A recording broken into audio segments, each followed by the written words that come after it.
This is CBN NewsWatch. And thank you so much for joining us for CBN NewsWatch. I'm Ephraim Graham. Lawmakers on both sides of the aisle are remembering their dear friend and colleague, Senator John McCain, who died Saturday after battling brain cancer at the age of 81. Throughout his political career, McCain earned a reputation of being a maverick for voting against his own party. His most recent stand came when he gave an infamous thumbs down that killed the Republican attempt to repeal and replace Obamacare. In one of his final speeches on the Senate floor, McCain implored his fellow senators to work together again to get things done for the American people. Let's trust each other. Let's return to regular order. We've been spinning our wheels on too many important issues because we keep trying to find a way to win without help from across the aisle. That's an approach that's been employed by both sides, mandating legislation from the top down without any support from the other side, with all the parliamentary maneuvers that requires. We're getting nothing done, my friends. We're getting nothing done. Senator John McCain ran for president twice in his lifetime. He lost to George W. Bush in the 2000 primaries and 8 years later became the Republican nominee, taking on fellow Senator Barack Obama, who won the White House. Both former presidents have been asked to give eulogies at his funeral. Abigail Robertson now joins us from Washington, D.C. to talk about his life and how he's being honored. Abigail, how have lawmakers reacted to this news? Well, lawmakers have been expressing their sadness all weekend over who they call a dear friend and a true American hero and patriot. Senator Jeff Flake, who is a fellow Arizona senator, was even moved to tears when talking about him on TV over the weekend. And also very interesting, the Democratic Minority Leader Chuck Schumer says he will introduce a resolution to rename a Senate office building after John McCain, which is a huge honor, so that his legacy will live on for decades to come here in Washington. Very deserving. Are there any details yet, Abigail, about his funeral? Yes. So far, we know he will lie in state in both the Arizona Capitol as well as the U.S. Capitol. And then there will be a memorial service at the Washington National Cathedral this Saturday, where, as we've heard, both President Barack Obama and George W. Bush have been asked to deliver eulogies. And then they will finally bury him on Sunday at the U.S. Naval Academy in Annapolis, where he went to school. Any talk yet on who will serve out the remainder of his term? Well, so far, Arizona Governor Doug Ducey, he'll be able to appoint somebody to fill that position. And so he will first appoint someone to sit in the seat until 2020, at which point Arizona will have a special election and elect somebody to vote for the final 2 years. But Ducey has said that he's going to wait until after all of the memorials and funerals until he announces who that person might be. And that can wait indeed. Abigail Robertson, thank you so much for following this story. Thank you. Well, here's now a look at some of the other major headlines we're following for you today inside the CBN newsroom. 2 victims are dead and a dozen injured after a gunman opened fire during a video game tournament in Jacksonville, Florida. Police say the shooting broke out as gamers were engaged in a football-themed video game competition, Madden NFL 19. Police identified the suspect as 24-year-old David Katz. He carried out the shooting with a semi-automatic rifle before killing himself. Councilman Reggie Gaffney said the faith-based community needs to step up. He said, quote, "My solution is we really need to talk about God." A state senator in Hawaii says the islands are getting slammed with biblical amounts of rain as Tropical Storm Lane passes by. Time reports firefighters on the Big Island rescued 39 people from floodwaters Friday through early Saturday. Lane first approached the islands earlier this week as a Category 5 hurricane. The storm was downgraded but still brought nearly 4 feet of rain. Pope Francis wrapped up his visit to Ireland over the weekend with an apology for the crimes of the country's Catholic Church. Pope Francis said during Sunday Mass that church officials did not respond with compassion to the abuses people suffered. He told the congregation, "May the Lord keep this state of shame and compunction and give us strength so this never happens again, and that there is justice." For more on these stories and others throughout the day, you can always visit cbnnews.com. President Trump is increasingly vocal about his displeasure with Attorney General Jeff Sessions and his decision to recuse himself from the Russia investigation.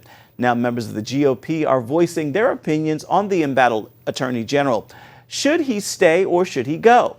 Our Amber Strong takes a look. A potential rift is growing within the GOP over the future of Attorney General Jeff Sessions. The president's entitled to Attorney General he has faith in, somebody that's qualified for the job. While some back the president's frustrations, others are stressing caution. I can tell you as a body, we're saying please don't. The president hammered Sessions over his decision to recuse himself from the Russia investigation. Jeff Sessions never took control of the Justice Department. He took the job and then he said, I'm going to recuse myself. I said, what kind of a man is this? Sessions responded to the president's jab saying, quote, the actions of the Department of Justice will not be improperly influenced by political considerations. All this comes after former Trump attorney Michael Cohen pleaded guilty to campaign finance violations and accused the president of ordering him to do it, an investigation that started with Robert Mueller's Russia probe. Democrats aren't talking impeachment yet, but should they take the House in November, they'll begin their own investigations. We should be investigating all of these things, the possible interference of the Russians in our investigations, what we can do to make sure that that can't happen again, who in the United States aided and abetted that. Legal scholar Alan Dershowitz says the case for impeachment simply isn't there. I fully understand why so many people hope that President Trump has committed crimes and impeachable offenses, but the evidence isn't there. And more legal news surrounding the president. Trump's CFO Alan Weisselberg and National Enquirer publisher David Pecker, a friend of the president, were also given immunity to testify to New York prosecutors in the case surrounding Michael Cohen. Still, the president's supporters point out none of it has anything to do with Russian collusion. Amber Strong, CBN News, Washington. More than 100 years after the Ku Klux Klan celebrated its revival at the top of Georgia's Stone Mountain, hundreds of Christians from across races and denominations gathered there to denounce racism. Making the climb to the top of the mountain, participants in the event dubbed One Race took part in a day of reconciliation, prayer, and worship. Attendees say the experience was a step toward fulfilling the will of Jesus Christ. Jesus did say this, that the world will know that we are his disciples when we love each other and we are one. And so this is God's heart, his desire for us to be one race. Pastors at the event signed an Atlanta covenant vowing to stand against racism and to stand for and against Christian disunity. The Israeli security agency known as Shin Bet says it has stopped at least 250 terror attacks this year. It is one reason why Israel is so qualified to help other nations prevent such attacks. CBN Middle East Bureau Chief Chris Mitchell has the story for us.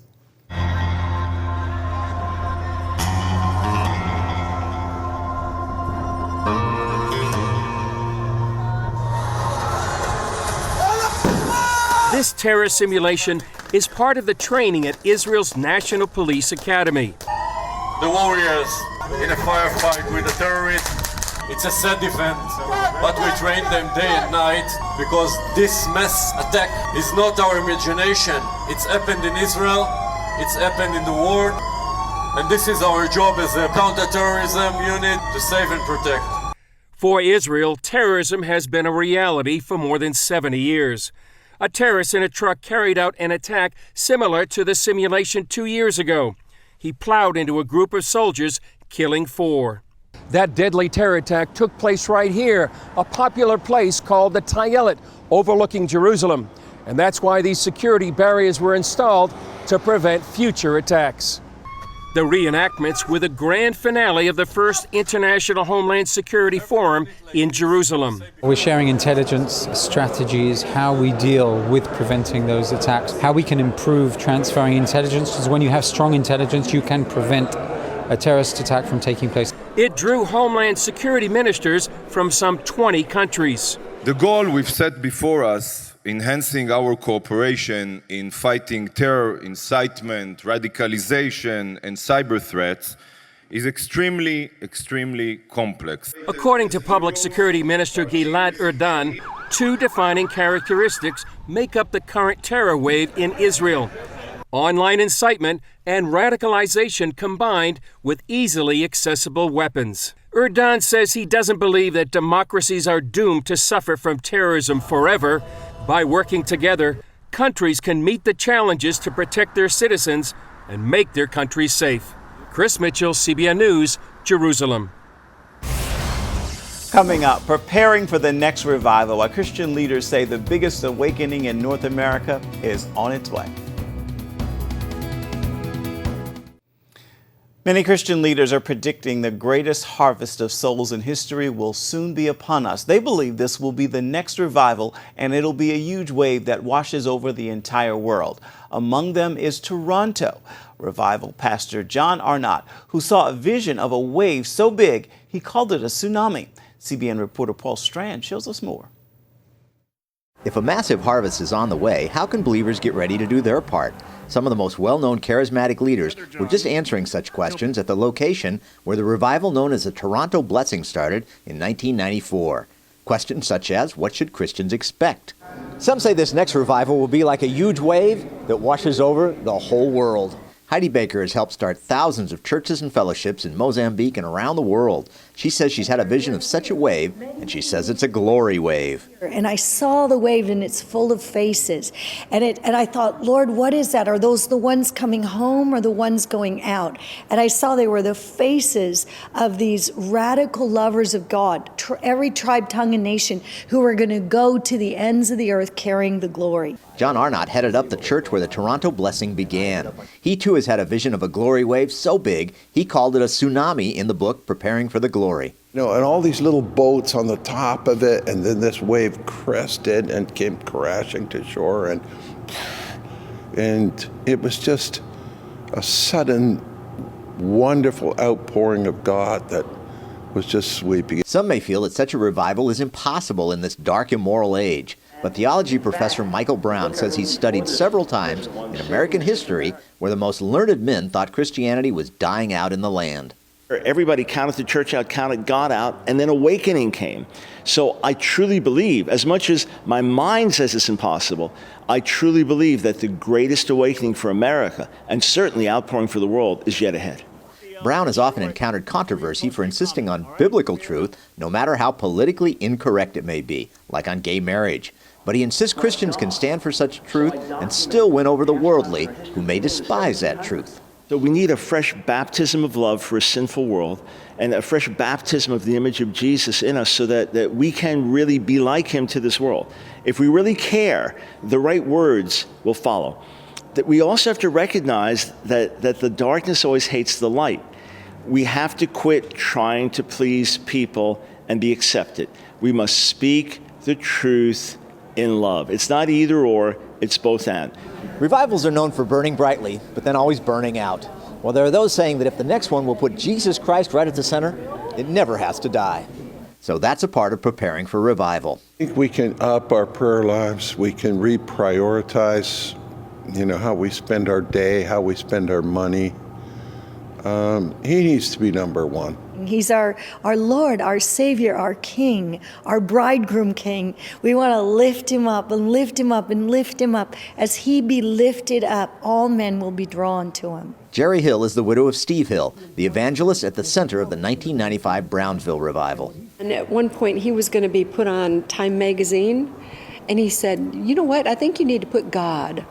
Get a picture of God, because it's really all about him.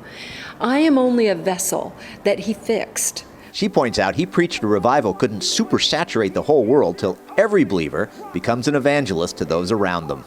And when Steve and I would go out, we would talk to people about Jesus in the supermarket, in an antique store, in a restaurant. You take it out. Well, you keep your heart right, keep short accounts with people that have offended you or hurt you or whatever, and you just get rooted and grounded in the love of God and get ready for more. Have little gatherings at your company. Have little gatherings at your school. Just come together and love Jesus and then shine. Don't be afraid to share your testimony. Paul Strand, CBN News, reporting from the Light the Fire Again conference in Toronto. Singer and songwriter Matthew West is encouraging us all to dive all in. So exactly what does that mean? Take a look at when he sat down with us in Studio 5. And this is the part where my head tells my heart. Matthew West is here and we are all in. That's right. That's right. I'm going all in. Head first to the deep end. Let's begin with all in. What's the driving force behind that? Why that? Well, I was asking the Lord the same thing because I felt like this was my 8th album I've ever made, and I thought just now God's calling me to go all in, and I sort of had a conversation with the Lord like, isn't that what I've been doing? You know, I mean, from the minute I decided I was gonna make music for a career and for a living, I decided I wanted to make Christian music and be a positive role model and tell the world about Jesus through my songs. And so I was like, Lord, I've already gone all in. And I feel like it was a real process of me realizing that God was telling me, I have more for you. Like, I have deeper depths I want to take you in your relationship with me. I want to show you the areas of your life where you could be going deeper, where you could be going farther, where you could be living in more devotion to me. And so it was kind of humbling, but then also exhilarating to realize that I'm just getting started. You know what I mean? And really God's saying, no, I'm just getting started. Watch and be amazed at how I'm going to use you. But it's time for you to trust me in the areas of your life where you've played it safe, no more. It's time to go all in like never before. And so that began the process of me taking some inventory of my life and saying, okay, Lord, what are the areas of my life where I'm playing it safe or where maybe I'm settling for something less than what you have for me? And every song on this record is sort of an answer to that question. Wow. Tell us about some of those areas of being challenged where he said, you know, this is safe, another step. It's great. Yeah, you know, it's interesting. I started to realize that when I think of what it might look like to go all in for Jesus, my first instinct was to think about the big stuff. Like, well, how many people can I sing in front of, right? How many interviews could I do? Or the high profile things. But I felt like God kept redirecting my attention inside the four walls of my own home, to be specific. And so there's a lot of songs on this record that talk about my relationship with my family. My wife and I have celebrated 15 years of marriage, and I felt like God was showing me, hey Matthew, she's been your cheerleader from day one. She is a huge reason why you're able to travel and do all these things. When's the last time you really were her cheerleader? And it's time to go all in like never before as a husband to your wife, and your next 15 years will be even better than the first 15. I was like, woo. That hit me hard, you know, and then to take that even a step further, my daughters, Lulu and Delaney, 12 years old, 9 years old, it's going fast. And there's a song on the record called The Beautiful Things We Miss, and it talks about that. It talks about my desire to say, Lord, help me not miss what's right in front of me. And it says, because pretty soon, the beautiful things we love will become the beautiful things we miss. And so some of the songs, they kind of make that aching feeling a little bit, you know what I mean? And just that realization of like, okay, Lord, what does it look like to go all in as a dad? You know, forget all the music stuff for a second. Like, my music is now a reflection of my personal journey of going, I want to be all in as a dad, as a husband, inside the four walls of my own home. And I don't want to get to the end of my life saying, well, I had a good career in music, but my kids didn't have a relationship with their father. That's, what will I have to show for it? Those are the prayers I'm praying these days, and that's what I felt like the Lord's been showing me. I love it. I know that your last project, you talked a lot about identity, so now we're talking about going all in. It seems as if this project, if you will, was transformational. For me personally, it really was. And I think, again, too, you know, you can, there's a song that I put out on the radio several years ago called The Motions, and the lyrics talk about, you know, I don't want to go through the motions. I don't want to be coasting my way through life or settling for something less. And I kind of think of All In as the Motions 2.0. It's just these kind of shots in the arm to remind you like, hey, you're alive and you get one chance to do this. Are you going to waste it? Are you going to take it for granted? Are you going to settle for something less? Or are you going to, you know, choose to not take each breath for granted and say, God, what do you have for me today? Am I going to live my life with eyes wide open? And so, yeah, I do feel like there's a correlation too from that journey of discovering your identity in Christ. Hello, my name is child of the one true King. To once you tap into who God says you are, then the possibilities are endless. Because as long as you're believing a lie about who you are, or being ruled by your past, or by what the enemy says about you, what your friends say about you, what your dysfunctional family says about you, you can never step into the fullness of God's plan for your life. But when you go all in for the God who's gone all in for you, you know who you are in Him, and you know that the best of your life is still yet to come. And that fires me up just talking about it, you know? That fires me up too. Matthew West's album is available right now. It is called All In. Stay with us. There's much more CBN NewsWatch coming up, and it's coming up right after this. Famed NASA mathematician Katherine Johnson just took her 100th trip around the sun. Long before there were computers, Dr. Johnson calculated the trajectory for America's first trip to space by hand, and Saturday, to coincide with her 100th birthday, her alma mater, West Virginia State University, unveiled a statue of her on its campus. The math whiz graduated from the university when she was simply 18 years old. Johnson became a household name after her remarkable story was featured in the hit movie Hidden Figures. She and many other black women were part of what was called the computer pool at NASA, and they played a pivotal role in America's leap into space. Dr. Katherine Johnson is a wonderful example of what can be achieved if you don't let any of those thoughts hold you back. And if you can't believe in the impossible, you can believe in a Dr. Katherine Coleman Goebel Johnson. And there is another special lady celebrating 100 years of life this week. I actually spent the weekend with her celebrating her 100th birthday, and that is my grandmother, Beatrice Graham. I was tasked with delivering the sermon on Sunday as I went to church with her, and here's the message that God gave me simply by looking at her life. Prepare a place for God's promise, praise Him in the process, and pour out your blessings on others. To my grandmother, Beatrice Graham, happy birthday to you. You can always find more of our exclusive coverage of the issues you care most about at cbnnews.com. That is going to do it for this edition of CBN NewsWatch. Thank you so much for your company. Remember, this concludes the newscast, but the news continues 24/7 at cbnnews.com. And we'd love to know what you think about the stories you've seen here today. You can do that by emailing newswatch@cbn.com. And you can also reach us on Facebook, Twitter, and Instagram. Make this a marvelous Monday. God intends it to be.